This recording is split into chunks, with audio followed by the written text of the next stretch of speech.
This is DM Kurt on location, and I was thinking about two things that I had thought about a long time ago, two things I'd decided. In any story, the hero is usually measured by the obstacles that they overcome. And also, you can't have an interesting story without an interesting antagonist. So how does that apply to D&D? Well, making a powerful antagonist isn't that hard. I've done videos on making custom monsters, and some people can just, you grab Monster Manual, look for the toughest thing that can almost but not quite kill your party, and just go from there. That's handled. But how do you make the bad guy interesting? Well, who is the bad guy? So they're going to need a name. They're going to need a unique stat block so that they're different. They have different powers, different abilities, things that really set them aside from the norm, so that once you do encounter them, it's not the same old fights. Or maybe they're not even a combatant themselves. They should maybe be a mastermind of tons of minions, and maybe a political intrigue specialist who causes your party a lot of non-combat problems, or combat with things other than themselves kinds of problems. So what is the bad guy doing that's a problem? They have some kind of a goal, some kind of a plan, and that plan makes them a problem.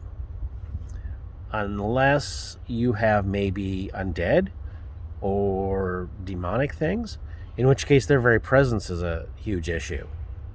But generally speaking, your bad guy has some kind of a plan, something that they're doing, and they have a reason for this goal that they're trying to achieve. Generally, it's something that's either to the benefit of them or to the benefit of their group, whatever their group is. Maybe they worship some supernatural thing that has some kind of demands, in which case you'll have a next level of bad guy after the bad guy.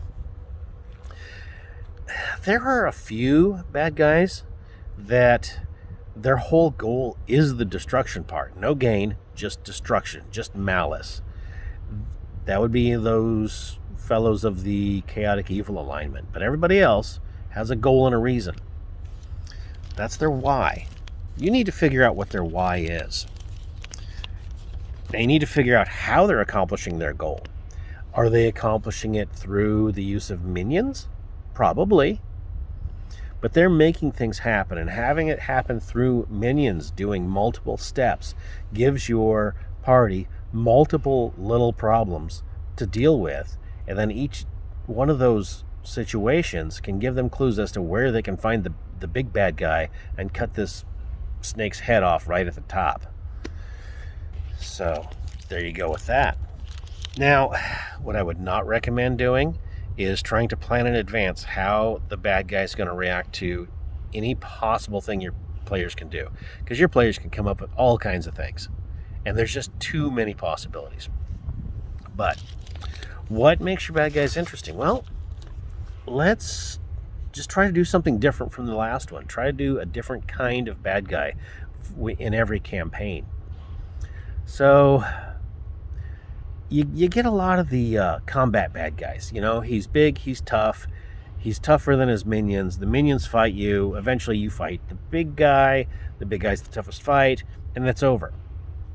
What about ones that are non-combat? An example of a non-combat bad guy. Superman cartoons back in the 80s. Superman had a lot of bad guys that he'd end up fighting. But there was one bad guy, Mr. Mitzelplex, which was just this small, invulnerable prankster from another dimension. Couldn't hurt him. Superman, toughest guy there is. Strong, powerful, punch through walls, all that good stuff. Couldn't hurt this guy. The only way to defeat him was to make him say his own name backwards. So Superman, strongest of all, has to come up with plans that involve his own brain against this other guy. So he's not fighting the physical fight. His whole thing is being flipped around. Or maybe let's take a page out of Batman's rogues gallery. So Batman usually fights the insane, just malicious people like the Joker, all those guys that it's just Bane. They're tough, or they have minions, and it's always a fight. And it's always somebody just mean and vicious. But depending on which story arc you read, which comic book, whatever, Mr. Freeze was one of Batman's foes. And Mr. Freeze's motivation wasn't the destruction of all of Gotham City. His motivation was the love of his own wife, who had, if memory serves, been put into a coma because she had some kind of cancer or something. So his whole rampage was against the corporation that was responsible for his wife's medical plight. At which point he becomes maybe Batman's only sympathetic bad guy. Where you kind of think, well, maybe Batman should hold off and let Mr. Freeze go kick some ass on his own. But Batman has no mercy like that. Oh well, these are just a few thoughts on making your bad guys more interesting. So there are other movies and stuff where we have our interesting bad guys. Nobody forgets some of the big ones. You don't forget Darth Vader. You don't forget Hans Gruber. You don't forget Voldemort, Snape. Snape wasn't really the bad guy. It sort of wasn't. There's a lot of bad, good characters, or good, bad characters. I don't know. Have some fun with it and really think about what you're doing with your bad guys when you're writing your next adventure. DM Kurt, out.